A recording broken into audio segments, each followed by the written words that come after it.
امام مالک کہتے ہیں بادشاہ غلط کر رہا ہے، بادشاہ غلط کر رہا ہے، نبی کی شان میں گستاخی کی گئی، وہ کوڑے لگوا رہا ہے۔ یاد رکھو ایسی قوم، ایسا سماج جو نبی کی شان میں گستاخی کرے، نبی کی شان میں گستاخی کرے، ایسی قوم کو دنیا کے اندر رہنے کا کوئی حق نہیں ہے۔ امام مالک رحمہ اللہ کہتے ہیں ایسی قوم کو دنیا کے اندر رہنے کا کوئی حق نہیں ہے۔ حالانکہ اس نبی کے اس دنیا کے اندر آنے سے پہلے اس دنیا کے اندر وہ شرک کے اندر ڈوبے ہوئے تھے، لوگ بدعت و خرافات میں ڈوبے ہوئے تھے، لوگ ایک اللہ کو چھوڑ کر کے لوگ ایک اللہ کی عبادت چھوڑ کر کے وہ ہزار معبودوں کی پوجا پاٹ کر رہے تھے، اللہ کو بھول کر کے شیطان کے راستے پر، شیطان کے بتائے ہوئے طریقے پر چل رہے تھے۔ الحمد للہ نحمده ونستعینه ونستغفره ونعوذ بالله من شرور انفسنا ومن سیئات اعمالنا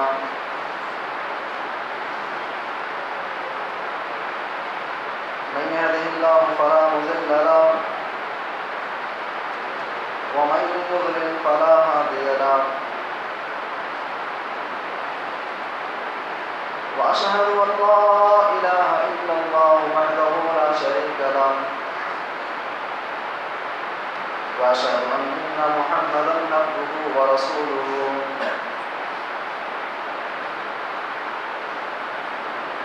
يا أيها الذين آمنوا اتقوا الله حق تقاته ولا تموتن إلا وأنتم مسلمون يا أيها الناس اتقوا ربكم الذي خلقكم من نفس واحدة وخلق منها زوجها وبث منهما رجالا كثيرا ونساء واتقوا الله الذي تساءلون به والأرحام إن الله كان عليكم رقيبا يا أيها الذين آمنوا اتقوا الله وقولوا قولا سديدا يصلح لكم أعمالكم ويغفر لكم ذنوبكم ومن يطع الله ورسوله فقد فاز فوزا عظيما أما بعد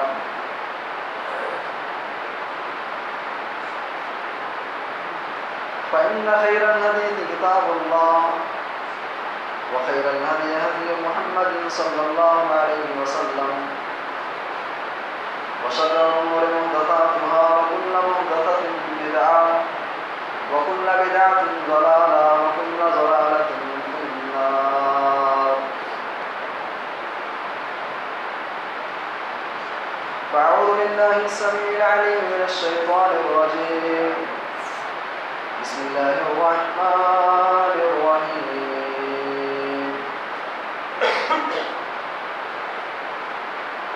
وما خلقت الجن والإنس إلا ليعبدون وقال تعالى في مقام آخر لقد من الله على المؤمنين إذ بعث فيهم رسولا من أنفسهم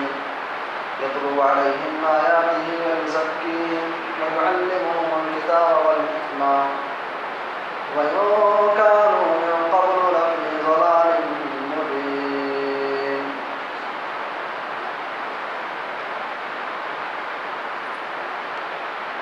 وأحسن منك لم تر قط عيني وأجمل منك لم تلد النساء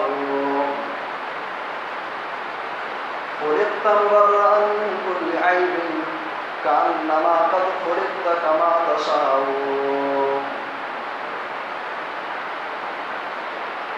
زندگی دی ہے تو جینے کا ہنر بھی دینا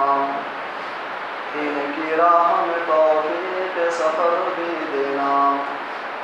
گفتگو تو نے سکھائی ہے کہ میں گونگا تھا میں جو بولوں گا تو باتوں میں اثر بھی دینا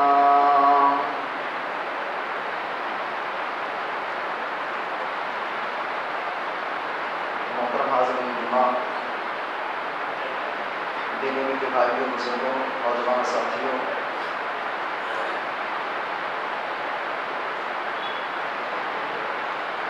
اللہ تبارک و تعالیٰ کے فضل و کرم سے ہم اور آپ جمعہ کی نماز ادا کرنے کے لیے یہاں پر حاضر ہوئے، اللہ ہم سب کی حاضری کو قبول فرمائے۔ آج کے اس خطبہ جمعہ میں جس موضوع کے حوالے سے چند باتیں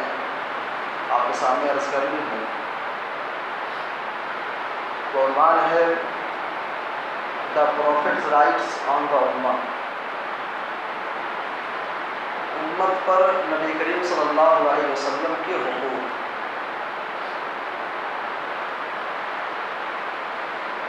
قرآن حکیم کا 27واں پارہ سورہ ذاریات کی ایک بڑی مشہور آیت میں نے آپ کے سامنے پڑھی ہے۔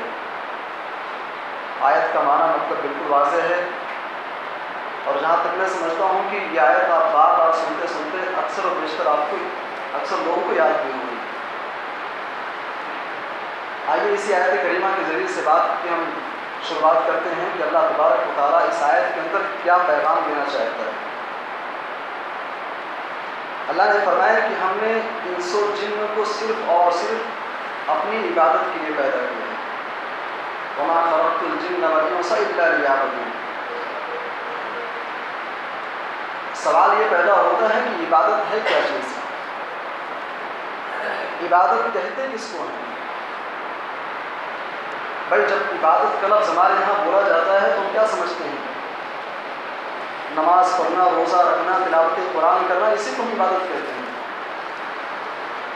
لیکن عبادت کی جو ڈیفینیشن علامہ امام ابن تیمیہ رحمہ اللہ نے کی ہے، عبادت کی جو پریبھاشا، جو تعریف علامہ امام ابن تیمیہ رحمہ اللہ نے کی ہے، بڑی جامع ہے۔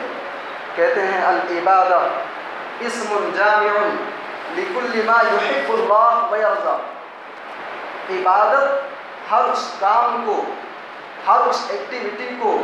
ہر اس عمل کو عبادت کہتے ہیں جس سے اللہ راضی ہو جائے۔ آپ اپنی اولاد کی صحیح تربیت کر رہے ہیں، یہ بھی عبادت ہے۔ اپنی بیوی کے حقوق آپ ادا کر رہے ہیں، یہ بھی عبادت ہے۔ اپنے پڑوسی کے ساتھ آپ حسن سلوک کر رہے ہیں، یہ بھی عبادت ہے۔ قوم کے اندر، سماج کے اندر رہتے ہوئے جو غیر مسلم بھائی ہیں، آپ کے تعلقات ان کے ساتھ اچھے ہیں، آپ ان کے ساتھ اچھا ویوہار کرتے ہیں، یہ بھی عبادت ہے۔ عبادت صرف نماز اور روزے کا نام نہیں ہے میرے بھائیو، اور آپ جانتے ہیں دنیا کے اندر ہم اگر کوئی کام کرتے ہیں، مثال کے طور پر اگر کوئی آم کا درخت لگاتا ہے، اس کا مقصد کیا ہے؟ تاکہ یہ درخت مجھے آم، یہ پھل مجھے دے گا۔ لیکن اگر اس کے برعکس سے وہ درخت پھل دینا بند کر دے، درخت اگر سوکھ جائے، اپنے مقصد حقیقی کو بھول جائے، تو ہماری اور آپ کی فطرت یہ ہے کہ ہم اس درخت کو کاٹ کر کے جلا دیتے ہیں۔ میرے بھائیو اور دوستو، سوال یہ پیدا ہوتا ہے کہ ہم اگر اپنے مقصد حقیقی کو بھول بیٹھے ہیں تو پھر ہمارا انجام کیا ہوگا؟ ہماری اپنی بنائی ہوئی چیز نے، ہماری اپنی لگائی ہوئی چیز نے اگر اپنا مقصد کھو دیا، بھول گئی، تو ہم اسے خاک میں ملا دیتے ہیں۔ اور اللہ تبارک و تعالیٰ نے ہمیں دنیا کے اندر بھیجا ہے جس مقصد کے لیے ہم مقصد بھول گئے، تو پھر ہمارا انجام کیا ہوگا؟ اور تاریخ شاہد ہے کہ جب بھی انسانیت نے اپنے مقصد کو بھولا ہے، جب بھی اولاد آدم اپنے مقصد حقیقی کو بھول کر کے ضلالت و گمراہی کے راستے پر چل پڑا، تو اللہ تبارک و تعالیٰ نے کبھی نوح علیہ السلام کو بھیجا، کبھی ابراہیم علیہ السلام کو بھیجا، کبھی سلیمان علیہ السلام کو بھیجا، کبھی موسیٰ علیہ السلام کو بھیجا، کبھی عیسیٰ علیہ السلام کو بھیجا، اور آخر میں اپنے آخری نبی جناب محمد رسول اللہ صلی اللہ علیہ وسلم کو بھیجا۔ کیوں؟ تاکہ ہمیں ضلالت و گمراہی کے راستے سے نکال کر کے صراط مستقیم پر، سیدھے راستے پر، جنت کے راستے پر ہمیں گامزن کرتے ہیں۔